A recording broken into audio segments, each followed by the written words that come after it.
Hey guys, welcome to the Surface Grinder. I just finished grinding this part. We're using a 150 K hardness aluminum oxide wheel, and I just finished doing a grind on this. Now I get a lot of emails from guys that say, "Hey, how do you get such nice finishes?" And I want to show you this finish, what we got here, and that's pretty good. You know, that's not a terrible finish. That's just a grind dry, or a dry grind, a grind dry. That's just a no coolant or anything. Just it was a thick enough part. This is 3/4 of an inch thick, so I wasn't really worried about overheating it. But I'm going to show you how to make it finish a little bit better. And now what we're going to do is I finished the grind, and you know my down feed up there, I'm not going to pull it down anymore. But I am, and I want you to notice how clean the wheel is. I just did a fresh redress. I'm going to fire this machine back up. And then what I'm going to do is charge the wheel. And what I'm going to use, first of all, I'm going to use a little bit of Jeweler's Rouge. And I'm going to use a stick of beeswax. And what I'm going to do first is I'm going to get the machine running, get a layer of rouge on there, and then put a layer of wax over it. Then I'm going to put a little more rouge and a little more wax. I'm going to layer it twice. And then when I first move into my part, I've built up so much wax on the wheel, it's going to sound horrible. But the wax is going to make this thing just run completely cool. And pretty much the only thing that's going to be getting into the part is the Jeweler's Rouge. Because I'm not down feeding at all. I'm not putting the actual grinder wheel anywhere near the part. I've already dusted the part off. The grinder wheel is not going to touch on the way back. It's going to be all wax and all Jeweler's Rouge. So let's charge the wheel and make a pass across. See what it looks like and think if we need to go back again. Okay, you're not going to be able to hear me much when the machine's running, so I'll try to talk over it, but let's get going. Here you're going to see the wheel get really red as I do this. A little light down there. See that? How's that? Okay, you see that white wheel turning really red. Take a little bit of this beeswax here, just kind of coat over it. I'm going to take a little more rouge to get it on there.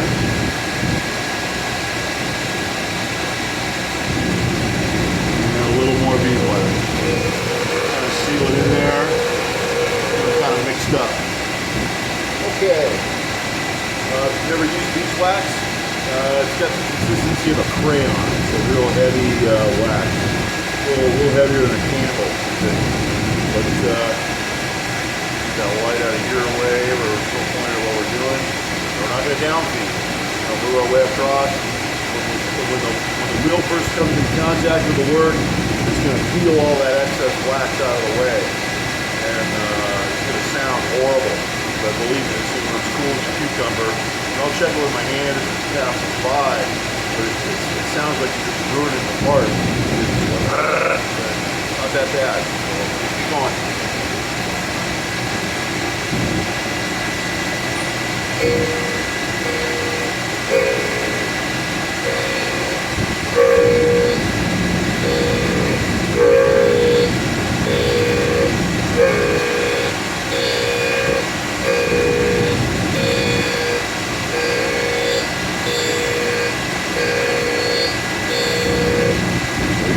Put our hand on it here. That thing's just as cool as can be right now.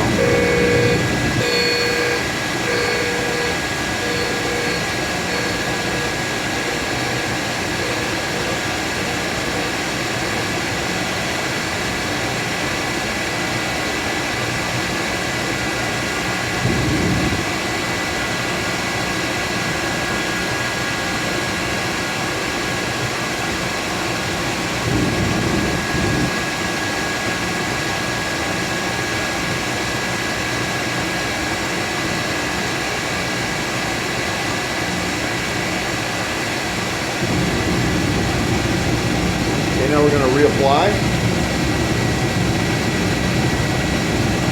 the rouge. You need to go back and forth over it a couple of times. A little more rouge on there. A little more wax.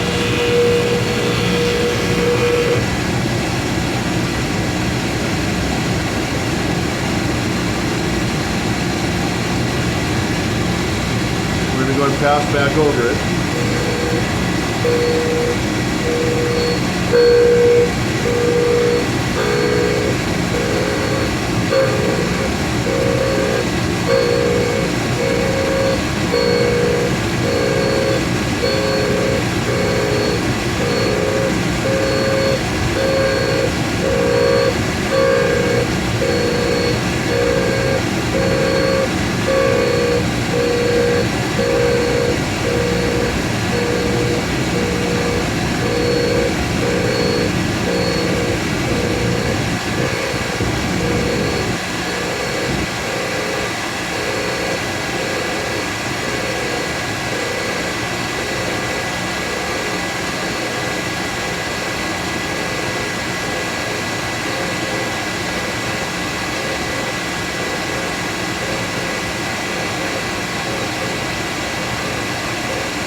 All right, now we got a big waxy mess on there.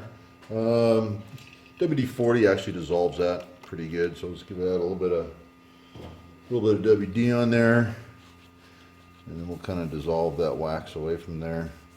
And take a look at the finish we got there.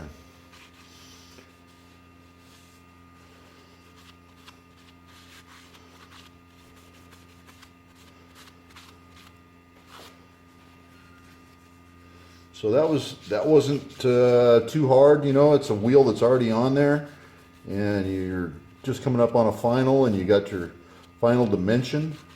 I doubt if what we did is even measurable as far as stock removal. Literally, we didn't downfeed it all. We actually added to the wheel, and whatever gets in the way when you bring the wheel in just gets cut away. That's why you see all this wax and stuff around here. But there's your final result. Let me get a light on it here. Try to get it so the light catches it. So that's about as close as you're going to get to an actual polish. I'm sure you could use like a Kratex type wheel and do a rubberized abrasive on it and get a final polish out of it. But that would involve changing the wheel. And this is a wheel you've already got on there. Just charge it really quick when you're coming up on your final. Jeweler's Rouge and beeswax. All right, guys, thanks for watching. Okay, guys, well, there it is, our finished product and the final grind. The primary function of a surface grinder is to get stuff flat and parallel and ground. Finish really doesn't make a whole lot of difference in measuring, but sometimes you want something to look nice. So that's how you make it look nice when you're done with it and you're already on size. Is it worth the extra effort and the mess? You can see the mess I got here. You got wax everywhere, you got Jeweler's Rouge everywhere, but a grinder is a messy place anyway, so cleaning up is pretty standard around here. But that's how you can improve your surface finishes when looks count. All right, thanks for watching.